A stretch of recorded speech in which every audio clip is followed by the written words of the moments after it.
আসসালামু আলাইকুম। আশা করি সবাই ভালো আছেন। আমিও ভালো আছি। আমি বেশি ভালো না, গলাটা একটু ঠান্ডা লাগছে, সর্দি সর্দি ভাব। আমি কচু রান্না করব চিংড়ি দিয়ে। আমি তেলের সাথে পেঁয়াজ দিয়ে দিচ্ছি, পেস্ট রসুনের পেস্টটি দিচ্ছি, দেওয়ার পরে আমি চিংড়িটি দিচ্ছি। চিংড়িটি একটু ভাজা ভাজা হবে, তারপরে আমি কচু দিয়ে দেব। কচু আমি নিজের হাতে বাগানে নিজের বাগানের কচু। বাংলাদেশে তো আনাচে কানাচে কত কচু হয়। কচুর লতি খুব ভালো লাগে, কচুও ভালো লাগে চিংড়ি দিয়ে। কিন্তু বাংলাদেশের খাবার এখনো বলতে পারি না, কি করব। কচু মুখি লাগাইয়া না কচু খাইতেছি নিজের হাতে। এখন আমি পরিমাণ মতো লবণ দিচ্ছি।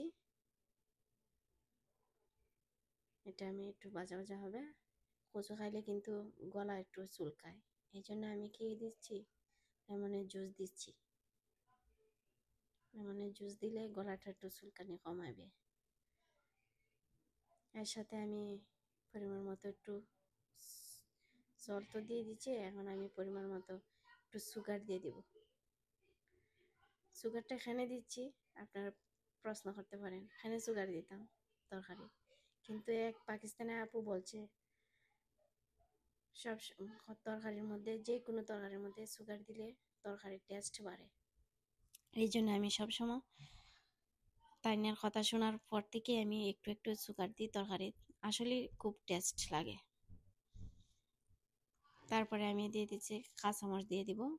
প্রায় কচু রান্নার শেষ পর্যায়ে আমি দেখেন বাগানের সব কিছু, বাগানের মরিচও বাগানের মরিচ কেটে রেখেছিলাম, এখন আমি দিয়ে দিচ্ছি তরকারিতে। আমার ছেলে আসতেছে। তুমি কি আম্মু আব্বু ওই কচুর তরকারি লাইক করো? ছেলে গেছে লজ্জা লাগে তার। হ্যাঁ, সে যে দেখেন। ভালো লাগছে খাইয়া তোমার লইয়া তো এই খাবার দোকান দিতে হইব। ঠিক আছে, ওকে। তারপরে আমি ব্ল্যাক পেপার দিয়ে দিব। রান্না করা শেষ, ব্ল্যাক পেপার দিয়ে দিচ্ছি। আর এই যে জিরার গুঁড়া পাউডার হাতে করা গুঁড়া করে রাখছিলাম, আমি জিরা পাউডার দিয়ে দিচ্ছি।